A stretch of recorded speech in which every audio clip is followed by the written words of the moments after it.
Alright, hello everyone and welcome to NFL Discussion Throwing in the Towel. This is a weekly segment where every week I go through all the teams that lost, pick one team and throw in a towel on their season.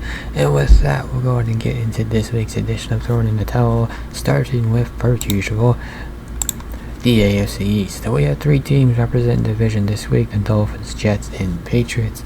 For the Jets, Zach Wilson put together a decent showing against the Chiefs Sunday night. He misfired or missed pass catchers in key spots, but overall had a good game, finishing with a career high passer rating. But even on Wilson's best day, the Chiefs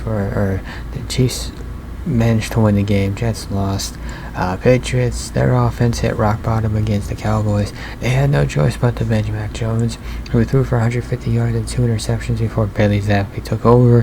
While Jones doesn't deserve any excuses for his poor play, New England desperately needs playmakers, needs a playmaking pass catcher, because the current group that they have just isn't doing their quarterback any favors. The Dolphins got smoked by the Bills Sunday. Josh Allen continues to do his best impersonation of Aaron Rodgers by owning the Dolphins, and the Bills continue to be a significant hurdle for the Dolphins, one that they must learn to clear if they are ever going to be considered legitimate Super Bowl contenders, let alone a team that wins the AFC East. AFC North, another division with three representatives. For the Steelers, the Texans outclassed them in every way. Pittsburgh allowed a 300-yard passing game from a rookie quarterback and a huge afternoon from a wide receiver named Nico Collins. Meanwhile, the Steelers only managed 225 total yards and 12 first downs. Bengals, you can point to Burrow's injured cap as the reason why they are losing, but there's blame to go around. The offensive line has struggled. Their defense has played one good game so far this season. There's no easy fix for the Bengals, and 3 of their next 4 contests are against teams that made the postseason last season. So the Bengals are certainly in danger of being eliminated from playoff contention by the end of October. The Browns' number 1 ranked defense finally faced a legitimate offense in the Ravens, and didn't look like the same dominant force that it had been through the first 3 weeks. Cleveland's defense is still good, but its early performances, those might have been due to playing against a limited Joe Burrow in the rain, and then 2 bad offenses in the Steelers and Titans. Granted, Dorian Thompson-Robinson's first career start and inability to move the offense played a part in the defense being on the field too much. Still, the ability to overcome that level of adversity is what turns a good defense into a truly good one. AFC South, one team here this week, and that is the Colts. Accuracy and consistency remain issues with Indy's rookie single-color Anthony Richardson, but there are ups and there are downs with a young quarterback, and it's Richardson's athleticism and arm talent that helped the Colts get back into that game. The Colts may not be a good team yet, but a month into the season there have been multiple signs that Richardson is going to be a problem for NFL defenses. The further along he gets, the more experience he gains.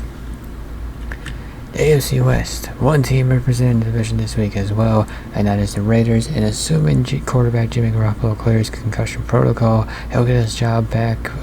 With that said, Aiden O'Connor, who stepped into in place of Jimmy Garoppolo in that game against the Chargers, he showed some fight and nearly let a fourth quarter come back. The Ravens haven't scored more than 18 points in a game this season, and they've yet to score a touchdown in the second or third quarter, which speaks to the ineptitude of the offense under Josh McDaniels.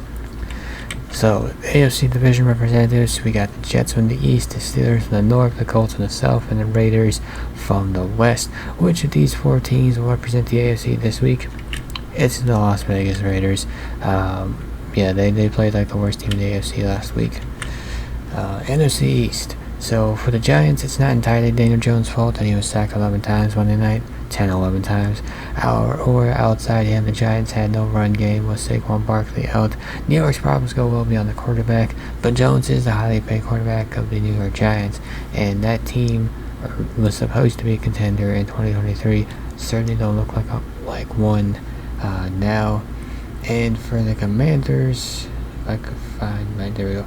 So for the Commanders, they enter what's really something of a pivotal stretch in their schedule ahead of a Week 8 rematch with the Eagles. They got 3 games against the Bears, Falcons, and Giants. There's considerable pressure on the Commanders to win at least 2 of those games if they want to be considered a legitimate wild card contender.